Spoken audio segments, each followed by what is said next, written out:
On behalf of the California Commission on Asian and Pacific Islander American Affairs, welcome to the 2025 AAPI Economic Policy Summit. My name is Jason Paguio, and I'm honored to serve as Governor Newsom's appointee and as chair of this commission. I do want to recognize, I believe I saw a couple elected officials here this morning. We have Assembly Member Darshana Patel, a former commissioner here as well, so we had the pleasure of her serving on this commission prior to her getting elected. I guess good or bad, you serve on this commission, you might get elected to something. So, and we also have Council President, City of San Diego Council President Pro Tem Kent Lee. Here as well. Well, today's gathering is more than just a conference. It's a shared commitment to shaping an economic future that reflects the full strength, diversity, and ingenuity of California's Asian and Pacific Islander communities, but you already know that. We came together not only as advocates or professionals, but as partners in progress, united by the belief that the AAPI story isn't a side note in California's economy, it's central to it. California is home to more than 7 million AAPI residents, representing over 15% of our state's population. Our communities include around 1 million AAPI-owned businesses, which generate more than $200 billion in economic impact. And those are with jobs induced and from tech to trade, healthcare to hospitality. And we continue to be one of the fastest growing groups in the state, driving innovation, entrepreneurship, and civic leadership across generations. At the Commission, we have the privilege of standing at the intersection of our communities and our state, elevating the political, economic, and social priorities of some of our most diverse populations. In this role, I've seen firsthand what's possible when innovation or vision meets action. I've met immigrant entrepreneurs who've opened their doors with courage, creativity, and family recipes. I've met founders whose startups are reshaping global markets. And I've met youth leaders who are redefining what equity and opportunity can look like for the next generation. This summit is a chance to celebrate the excellence, to face the challenges that remain, and to build new bridges between government and community, between innovation and inclusion, and between the economy we know today and the one we're creating together. Before we begin, I want to thank each of you, business owners, organizers, public servants, advocates, for all being here. Your time and perspective are so incredibly valuable, and I know you're all incredibly busy, especially with many of the things that are going on in the world, so your voices are so incredibly important. We've designed today's program to make that time count, to spark new ideas, foster collaboration, and have us moving forward for a lasting impact. And now it's my privilege to introduce somebody who truly embodies the value of innovation, inclusion, and community leadership. Dr. Ella Neufeldt, who's the president of California State University San Marcos, has led a record enrollment growth, raising over $130 million, and launched the university's first strategic plan in 15 years. When I spoke to Dr. Neufeldt about many innovative investments she's made at the university, I asked her why she's placed such an emphasis on inclusion and community partnerships. Her answer was because it was the right thing to do. She happened to win a couple other awards this year at events I was fortunate to be part of regarding leadership in our region. And San Marcos actually doesn't qualify yet to be AANHPI, or for those of you that don't know, it's an Asian American Native Hawaiian Pacific Islander serving institution. It's about 10% of the population, so they are just shy of that, but she's been going out of her way to make sure she's reaching out to the commission, to many NHPI serving nonprofit organizations, and that takes not just thought, but I think courageous leadership, especially in a time when we're seeing a lot of disinvestments in our communities. So with that, I'd like to introduce Dr. Neufeldt.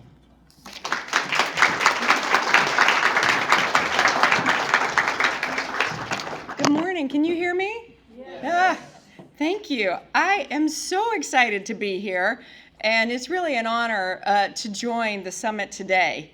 And I just have to say, one of the things that gives me such pride is not just to be a part of this great San Diego County community, but to be a part of Cal State San Marcos.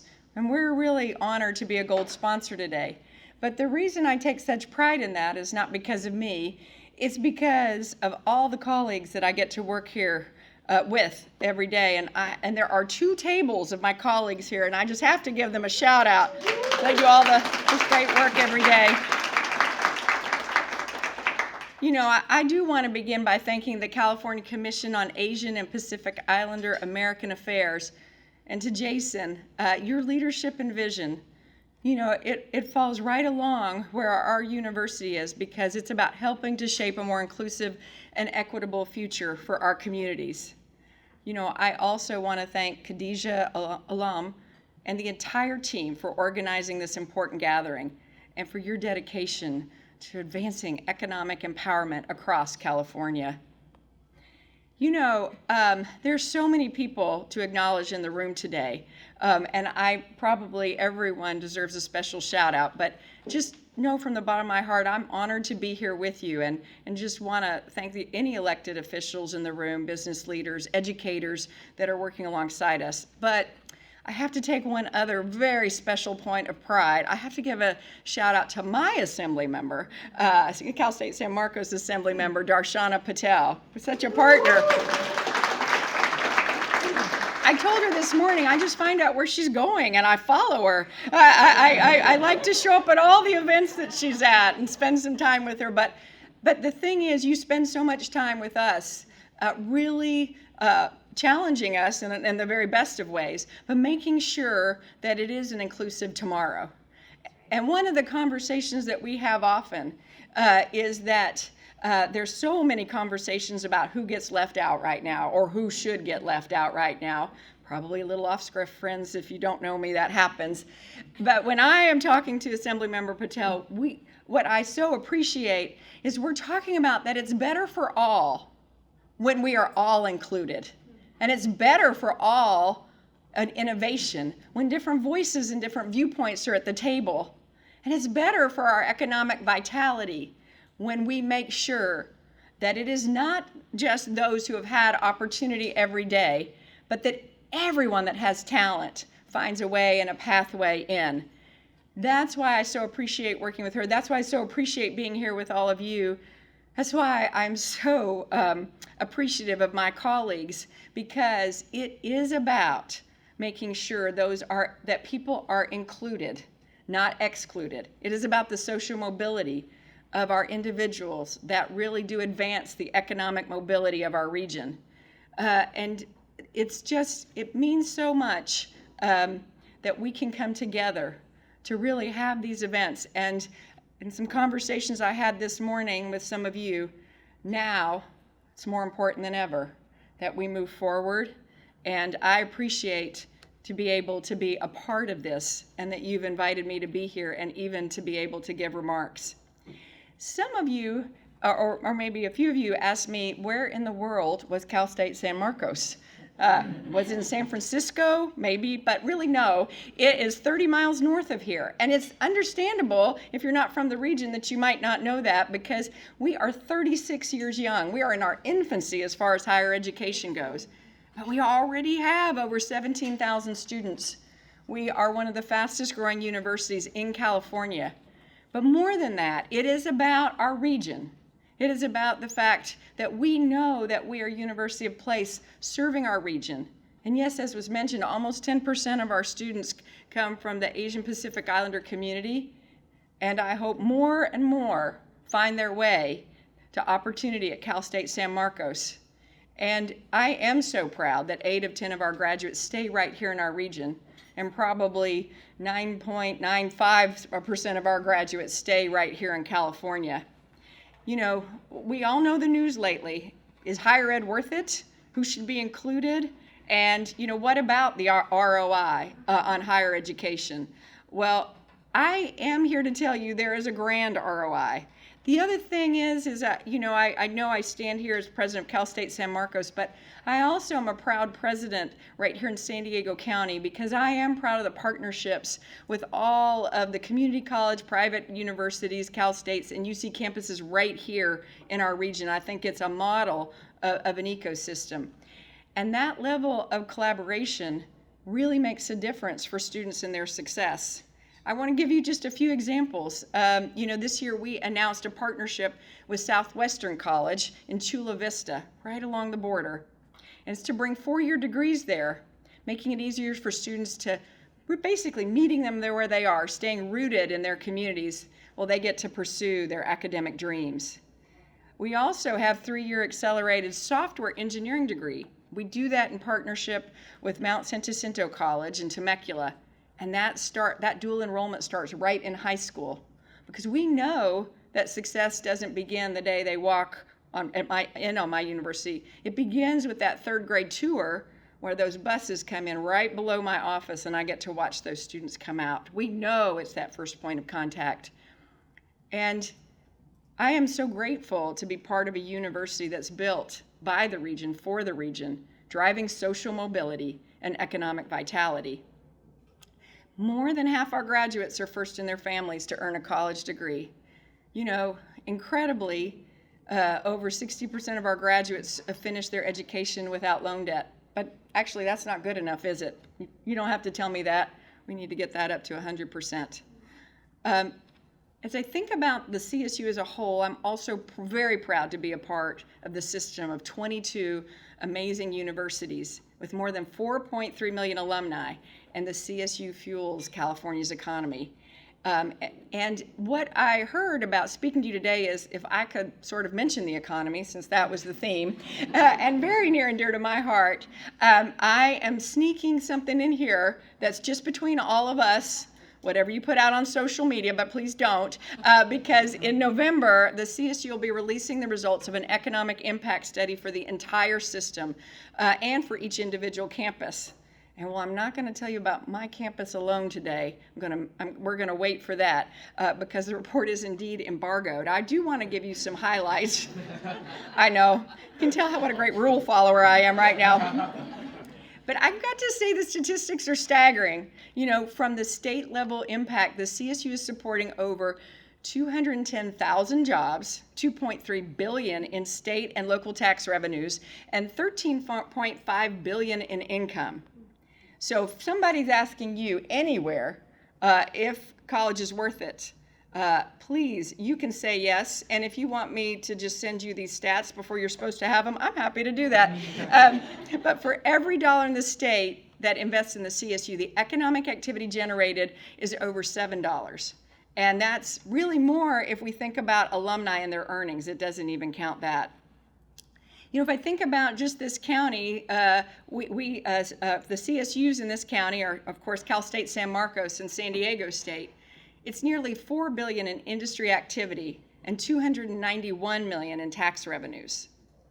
So in the CSU, we know it is our job to be the backbone of California's workforce. And that's from healthcare to tech. We're delivering the talent and innovation that's key to industry. And in fact, the San Diego Economic Development Committee right here tells us that right here in the county, we will need over 20,000 degreed individuals per year to meet the needs of our region. Just a side note, not in my notes, but the idea that we want to leave people out of that and what it means for all of us just baffles me.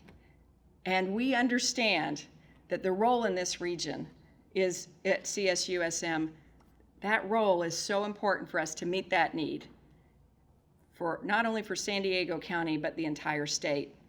So when I think about the theme today, California grown, globally known, that resonates with me. So stay tuned and act surprised for that report in November. And if you would, just go right into CSUSM and say, oh, I saw this crazy woman that's the president there, and she told me to look at her stats. Because I will say, and I'll stand up anywhere, the CSU remains one of the best investments we can make in the future economy workforce. But I'm going to go bigger than that. In the day where we're thinking about is higher ed worth it? It is the investment that is needed for the future economies of our region. And we need to make sure that we put our arms around this entire, both international students and everybody in our country, and make sure that it is not just about those who have had opportunity, but making sure that everyone with talent across the board has access. Because it's not just about them, although we should do it because it's right. It is about the future for everyone. You know, I've got I'm probably over time, that's a problem with presidents, but I'm just quickly gonna just mention a few more things. You know, I just wanna double down on the idea of social mobility. It is about making sure everybody with talent has an opportunity. And I just, you know, engineering, for example, is a major that's long been exclusive. It's more known for who it keeps out than who gets in. And one of the things that's so important for us as we're building engineering is really starting early with that K-12 journey to make sure that we are helping people find their way in with many different pathways. Another great example is nursing. Right here at the university, we are the #1 producer of nurses in the CSU, and I'm going to exaggerate this, there are about 42 ways, that's my exaggeration number, ways to get a nursing degree at our university, actually 4. But it is so important that we find those pathways and different ways for students to come in. I don't know if you know this, but 1 out of 10 of our students is also military affiliated. And these pathways are really important about meeting students where they are, and our military students included. But I can't get off this stage, but I got to do it quickly, I know, without really highlighting some of the work of my colleagues. Because it is about serving our diverse community of learners. And we want to double down on our AAPI student success. But I certainly don't take credit for that. In 2021, after a student success work group identified needs for a more coordinated, intentional effort to support our AAPI students academically, culturally, and personally, we released our first AAPI student success report, which outlined actionable steps, which we've been working on, which many of you have been working on, each and every day to make sure that we are a place of belonging. And the initiative is distinctive because it focuses on both students and institutional change, transforming best practices for our faculty and staff to ensure systemic inclusion and equity. You know, our goals really do include building community and cultural connection, expanding peer mentoring, health resources, supporting transfer and first-generation students, and strengthening faculty and staff representation. So we've developed a dedicated AAPI Student Success Hub, and it's a future home for advising, community building, and cultural celebration. But more important than that, as I think about walking by a group of students this summer playing volleyball on my campus, and I said, as I do when I'm walking by, "Who are you and what are you doing? Let's talk about it." You were there. And they told me they were here for a summer program around AAPI student success. I got to see our faculty and staff in action, making sure with so many programs in the summer that our students were finding their way, finding their home, finding their belonging, and that they were set to be successful at our university. And if you're noticing that I'm looking here, a lot of the superheroes are right here in the room today that made sure that that program was moving forward. I do have to give a special shout out to Dr. Teresa Suarez for all of her leadership in this.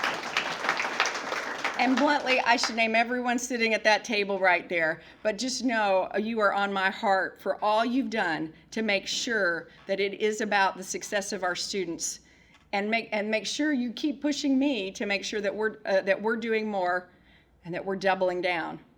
So at this point, I think I have owned your podium long enough, and I have the pleasure to introduce the next speaker, a trailblazer, and my iPad's skipping around, so just be patient 1 second. You all have been very gracious to me. Let's see what's going to happen here. I'm going to hold on to this if I can. Let's see. Suspense is building, I know. Okay, we'll see if I can hold on to this. It is my pleasure, though. I just got to have a great conversation to introduce our next speaker and a trailblazer, Chief Deputy Treasurer for the State Treasurer's Office, Patrick Hennings. California is the world's 4th largest economy, and the Treasurer's Office is the state's primary banker, and we appreciate you, overseeing about $3 trillion in transactions each year and managing an investment portfolio averaging around $165 billion. The Treasurer's Office issues all the bonds, we appreciate that too, for the state of California and the UC and the CSU systems to finance schools, housing, hospitals, green energy, advancing manufacturing, and vital infrastructure across California, a true partner. And just a little bit about Patrick before returning to public service. He was the Director of Legislative Advocacy for the Coalition of Renewable Natural Gas. I am so excited to introduce our next speaker to you. Thank you.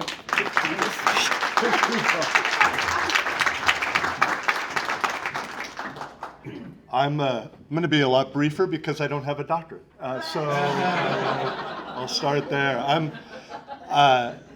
Today, I bring a little bit of sad news. The Treasurer, Fiona Ma, really did want to be here. This commission, the work that's done here is so very important to her, so very important to the community that she grew up in San Francisco, and was very much a strong part of. Her father happened to pass away late last night, and that's why you're stuck with me.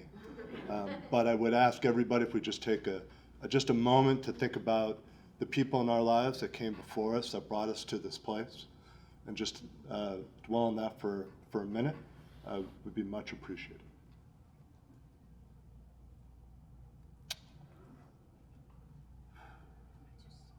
Now, I messed myself up. I'm an Irish kid, and so when I saw that you guys had AI on here, I thought, Atlantic Islanders finally have a place. We can move in somewhere. I oftentimes joke with Khydeeja, who really is a testament to the best of this community. Governor Newsom did, all of you did the state a great favor in appointing her to this board, and very much appreciate the work of this commission and supporting the work that she does and the work that all of you do here with the state. So, Khydeeja, please.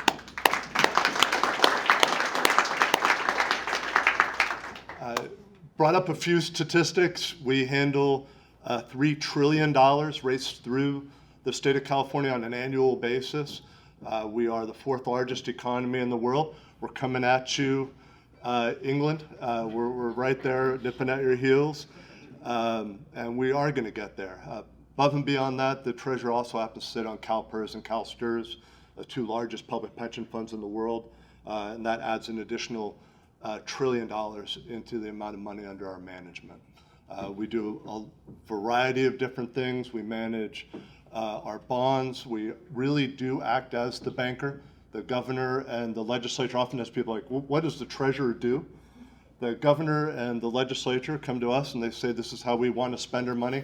Oftentimes there's one that says, hey, I really want to buy a new car and it's bright and shiny. And the other one says, maybe if we held on to it one more year and we need to go on a vacation, and we kind of try to they figure that out amongst themselves.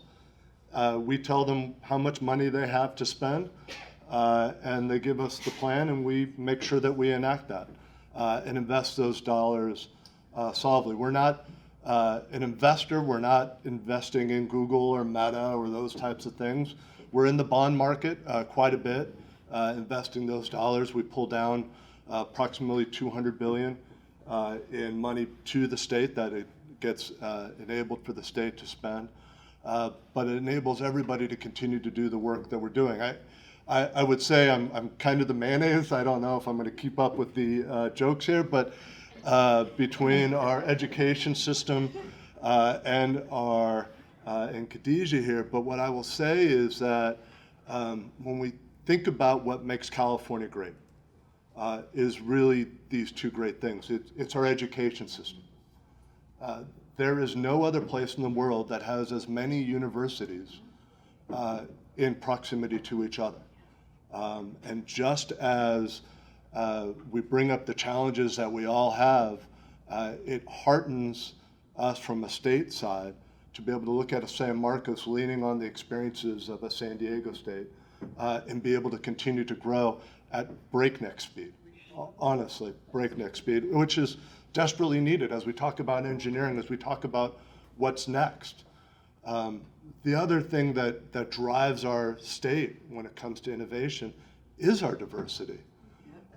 It's who we are and where we've come from. It's that Great West expansion. It's my relatives who worked on the railroad that made their way over here in search for gold. And there was a strong Asian population that also helped out on that railroad who realized there wasn't gold. And we were still trying to figure some of that out. But we came together and we brought together this great transcontinental railroad that brought our country together in ways it had never done before. And we need to do that again. We're at a time of economic adversity. We continue to push and pull, whether that's from Washington or other places. But we need to continue to strive into the future.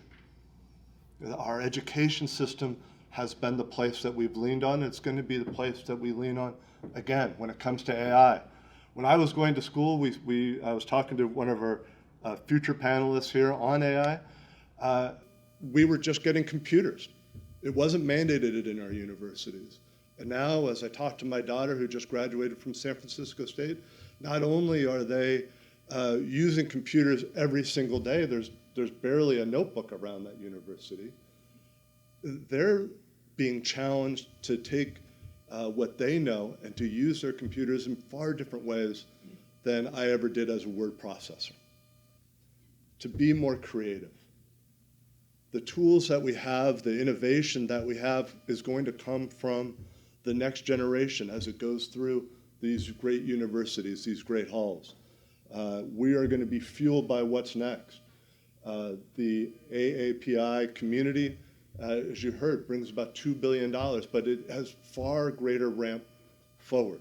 As the community continues to grow, as we continue to grow as a state and as a nation, and oftentimes a nation state, we're going to need to follow some of the credos that were brought up from the past.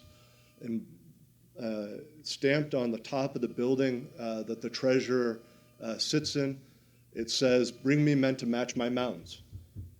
Now, my boss probably would have qualms about the words being used there and would like to be a little more inclusive, but it speaks to that great California spirit, that we have mountains in front of us.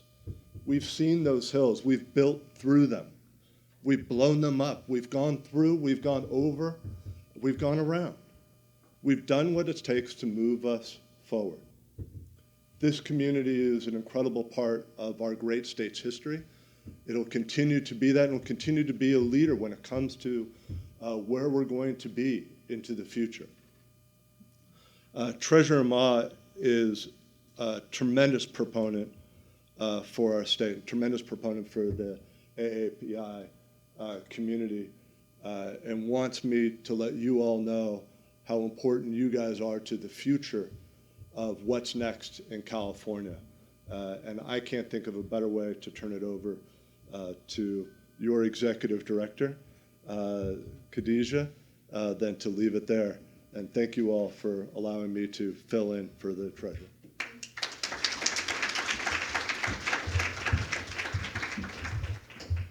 Good morning, everyone. Good morning. There you go. That's the energy we need in this room. Thank you all so much for being here. A special thank you to Chief Deputy Treasurer Patrick Hennings and the Office of Treasurer Fiona Ma for your leadership and partnership. And Patrick, thank you for your friendship.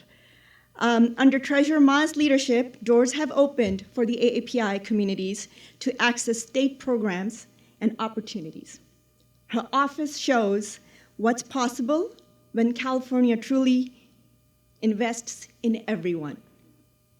My name is Khydeeja Alam, and I'm the Executive Director of the California Commission on Asian and Pacific Islander American Affairs. Thank you. And we have brought Sacramento to San Diego. We have brought Sacramento to San Diego. That is our commitment to our community for meeting our community where they are at. We have a powerful program ahead of us designed to stretch our thinking, sparks ideas, and moving our community forward. From entrepreneurs to policymakers, from innovators to community leaders, today is about bringing brilliant minds together to shape an inclusive economic future for all of Californians, and some Canadians in the room. California is the fourth largest economy in the world, and the AAPI community is one of its greatest driving forces. There are still opportunities in California that we must unlock, and AAPI communities must be front and center. Today's conversation, from AI and global trade to small business growth, all asks one question: how do we move from AAPI economic contribution to AAPI economic leadership. From the farms that feed us to the tech that fuels global innovation, AAPIs have built Californian strength at every step of the way. Now it's time to move from being the backbone of the economy to being at the decision-making table. That's our mission. That's our mission at the Commission, to turn lived experiences into insight and insight into action.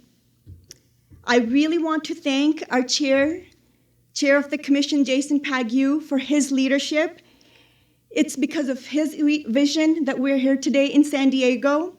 I want to thank my amazing team, starting off with Joseph Zaragoza, who's really quarterbacking today's event. To my team who's here today, Paige Tagalog, Taylor Valmoras, and Yiz Young, for making today possible. Our amazing support system who made possible today, David Nelson and LA Plaques. To my commissioners who are here today and whom you'll hear from today, so grateful that you have made the visit to San Diego. And to our sponsors, our generous sponsors, CSU San Marcos, Meta, Pacific Campaign House, and the Asian Business Association, for believing in this vision.